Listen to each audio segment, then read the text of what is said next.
मैं बात कर रही थी जब मैं एयरपोर्ट से आ रही थी कि मैं लगभग 30 साल के बाद वापस काठमांडू आई हूँ। पशुपतिनाथ के मैंने दर्शन किए थे लास्ट टाइम, और इतना सुंदर है आपका देश। जैसे आप लैंड करते हैं वैसे ही आप हिमालय की गोद में आ जाते हैं। ठंडी हवा, सुकून और बहुत हंसते खिलखिलाते हुए चेहरे नजर आते हैं। हमेशा खुशी होती है जब यहाँ पे आने का मौका मिला है। लास्ट टाइम आई थी तब सागर परिवार के साथ आई थी, क्योंकि रामायण शायद उस वक्त आपके धारावाहिक में नेपाली लैंग्वेज में उनको डब करके चाहिए थी। अब मुझे क्लियरली याद नहीं है, लेकिन ये मैंने जाना है। बस आपसे यही निवेदन करने आई हूँ। यहाँ पे रेवत कुमार जी और प्रमोद जी का जो आग्रह था,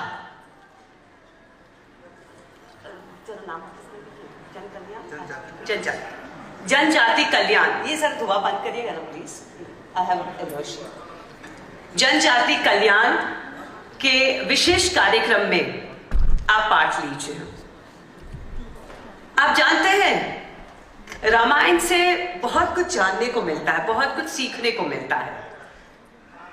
राम जी से यह जानना मिलता है कि वो एक बहुत आदर्श और बहुत ही अच्छे पुत्र रहे हैं, बहुत अच्छे भाई रहे हैं और पति भी रहे हैं। क्योंकि उस जमाने में दो तीन तीन पत्नियां करने की प्रथा रहती थी, लेकिन उन्होंने सीता जी को देखकर कहा कि नहीं, मैं व्रत लेता हूं कि मैं सिर्फ एक पत्नी धर्म निभाऊंगा।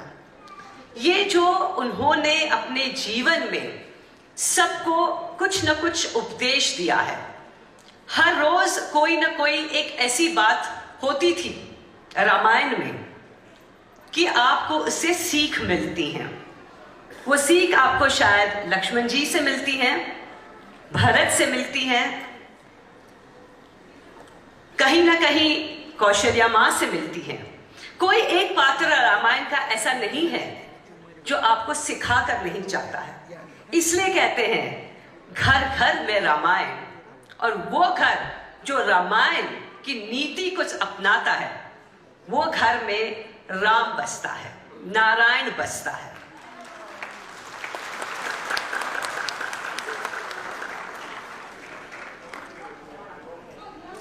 राम जी,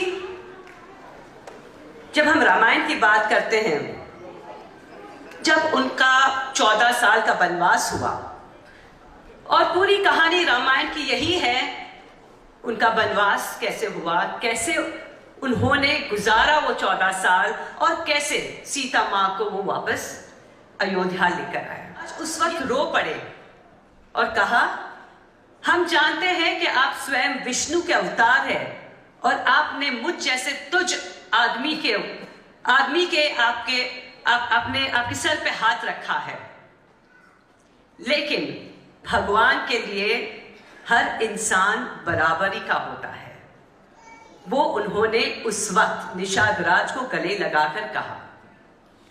हर एक मौके पे उन्होंने अपने पत्नी को वापस लाने के लिए जिस तरीके से दिन गुजारे हैं, वो चाहे जितना भी तुच्छ क्यों ना हो, उसको अपनाया है, क्योंकि भगवान के लिए सब समान है।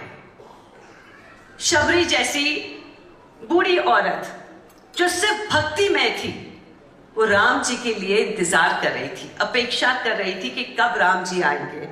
उनका प्यार देखिए, उनकी भक्ति देखिए। झूठे बेर खिलाए राम जी को, प्रभु को खिलाए, राम जी को खिलाए, लेकिन राम जी ये बात को समझते थे कि जो झूठे बेर खिला रही है माता, वो इसलिए खिला रही हैं क्योंकि उनके दिल में एक माँ का प्रेम है, एक बेटे के लिए।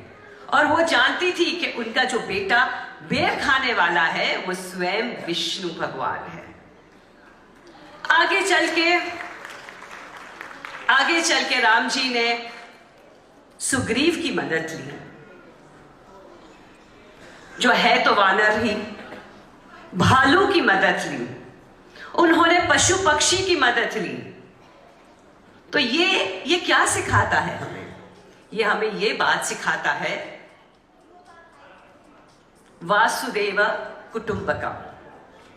ये जो संसार है ये एक परिवार है और इसमें हर एक इंसान, हर एक जानवर, हर एक पक्षी का एक रोल होता है, एक कैरेक्टर होता है जिसको अभिनय करना पड़ता है उनको।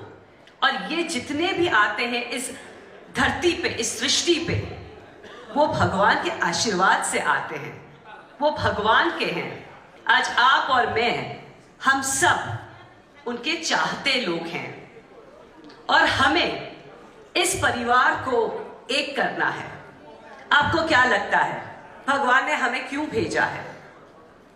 हम कठपुतली है और ड्रामा करके चले जाएंगे वापस स्वर्गलोक? नहीं, हमें इसलिए भेजा गया है कि हम एक दूसरे को प्रेम करें, हम एक दूसरे के लिए दया रखें, हम एक दूसरे के लिए मदद रूपी हो, हम पशु के लिए मदद रूपी हो, पक्षी के लिए हो और खास तौर से इंसान के लिए मदद रूपी हो।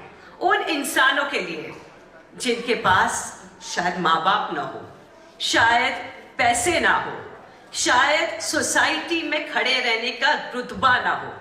और अगर वो सब प्रभु राम ने आपको दिया है तो आपका सबसे बड़ा फर्ज सोसाइटी की ओर, भगवान की ओर यही बनता है कि आप उन बच्चों की, उन परिवारों की मदद कीजिए, चाहे वो पैसे से हो, चाहे वो अपने समय से हो, चाहे वो अपने कर्म से हो। हम सब लोग यहाँ पे बहुत धर्मिष्ठ होंगे, हम पूजा पाठ करते हैं, मंत्रोपचार करते हैं। वैसे मैं प्रमोद जी के साथ बात कर रही थी कल। आज का समय बहुत बलवान समय है। आज 10:30 बजे से, प्रभु जी बात कर रहे थे हम कल, 10:30 से 3:30 बजे तक एक ऐसा मुहूर्त है आज जो शायद पिछले 70 इयर्स में नहीं हुआ है। अगर उस समय में अगर आप मंत्रोच्चार करें, भगवान का नाम ले, भगवान का कोई काम करें, तो आपको 100 गुना फल मिलेगा। आज वो समय है। देखिए, भगवान भी चाहता है कि आप सब की पुण्य और बढ़े, क्योंकि आज मैं आपसे यह कहना आई हूं कि मंत्रोच्चार, भगवान का जो भी आप करते रहिए, बहुत अच्छी बात है, लेकिन भगवान हमेशा यही चाहते हैं कि हम एक दूसरे की मदद करें, हमेशा एक दूसरे को सपोर्ट करें। आज ये जो संस्था है जनजाति कल्याण आश्रम, वो जनजातियों के लिए बनी है। ये बहुत उम्दा काम कर रहे हैं। मैंने सुना 21 साल से हैं और पिछले 9 सालों में तो उन्होंने बहुत आगे चल के बच्चों की मदद की है। तो आज इस स्टेज पर, इस मंच पर, अगर मैं मुंबई से इतनी दूर से आई हूं तो मैं आप सबसे ये निवेदन करना चाहती हूं कि मेरी ये ट्रिप सफल रहे, आपकी यहां आने का ट्रिप सफल रहे और इन बच्चों के लिए आप जरूर कुछ ऐसा महान काम कर दीजिए ताकि जो आप एक एक करके बच्चे अडॉप्ट कर रहे हैं, मैं कहती हूं हर महीने का एक बच्चा अडॉप्ट कर लीजिए, 12 महीने के 12 बच्चे अडॉप्ट कर लीजिए। ये पुण्य सिर्फ आपको नहीं काम आएगा, आपके खुद के बच्चों को भी काम आएगा। भगवान हमेशा ये कहते हैं कि 3 प्रकार के योग होते हैं।